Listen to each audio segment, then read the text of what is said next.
Peggy 16.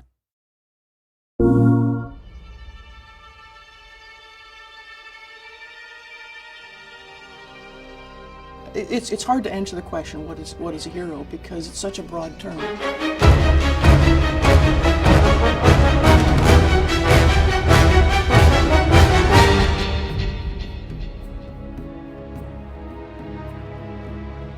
A hero is something that we all ultimately aspire to be. You know, who doesn't want to be a hero? Who doesn't want to save the day? Somebody who has the ability to transcend, things the normal person is not able to do, or a normal person would be fearful of doing. A hero is the vessel for our secret wish. Someone, I think, who is courageous in spite of their fear. He's a destroyer. The hero is a destroyer. The hero brings forth the new light. That's why, it's that old saying, we run off into the sunset after the hero, does his thing. And it's about riding on into the new journey, because you need to transcend. Somebody who beats the odds, somebody who goes above and beyond.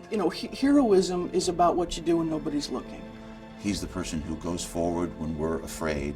The hero has to be very dignified. The soldier who's sent into battle. Veracity, there's a truth, a very solid truth. Fighting great villains or fighting great creatures. The pilot who landed in the Hudson. We look toward heroes to instruct us or to represent us, and even to represent our fantasies. Looking at a hero, you almost escape yourself in a certain fashion. Because we want to see the human experience writ large, and the way you write that large is by telling a story that has externalized violence and conflict in it. It's fun to do action. I like kicking ass and taking names, you know what I mean? I'd probably run, I have punched people. Almost broke my fingers. Definitely exhilarating to fight. I like to see the logic of the fight, so I know why he's kicking his ass. Handguns, love them. Just went to shoot some yesterday. It's cathartic, right? Fundamentally, the game is about action. In the midst of that, I'm trying to weave a story through.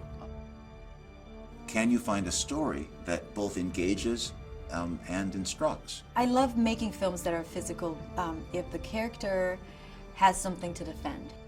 We want to tell stories that don't have this sort of cognitive dissonance in them, that don't make you feel like you're somehow, stooping when you play a video game, that somehow that's an activity for 14-year-old boys and not for 47-year-old women. What I love in action films is if you get the sense that the character is smarter too, someone that actually thinks about why he's doing what he's doing. You're celebrating his mind, his capacity to think really, really fast, almost multitask. And I think it's our responsibility to tell stories in the midst of all that visceral fun that stay with people. We look to stories to actually do something to make sense of our experience. Because I believe that stories are the way that we learn. We have to relate to something. We have to identify with something. We have to be connected to you. If the chips were down, would I have the will and the courage and the grace and the wisdom to do the right thing? I think everybody's got it in them.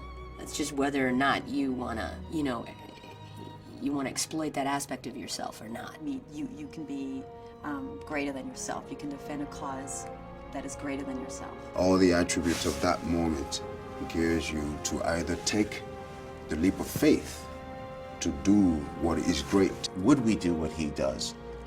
Would we be capable? And that's why we invest. And that's, I think, also why we're drawn increasingly to heroes who are flawed. I love anti-heroes. I think they're awesome. My favorite. If a person has a flaw, as opposed to just being this sort of impenetrable, aspirational figure, then not only are they overcoming external obstacles, they're overcoming internal ones as well. Underneath rage is vulnerability. How connected everybody is to the world. You're not gonna, I'm not sure if you're gonna buy that big action star. What will bring intrigue to the storytelling? What will bring intrigue to the process? Only human flaw. The anti-hero has in him something dark, and that's an acknowledgement that we all have, that in us there is something dark. You watch the imperfections of a hero and you're saying, wow, it's like me. People like to relate. We want to be good, but we want what we want. I think that makes us want to see heroes who aren't just cardboard cutouts. We want to see the pain, and we want to understand that people, you know, have unlikable as well as likable qualities. They're often very ordinary people that are in extraordinary circumstances. True confidence comes from not caring what the outcome is. We don't get to choose how we start this life.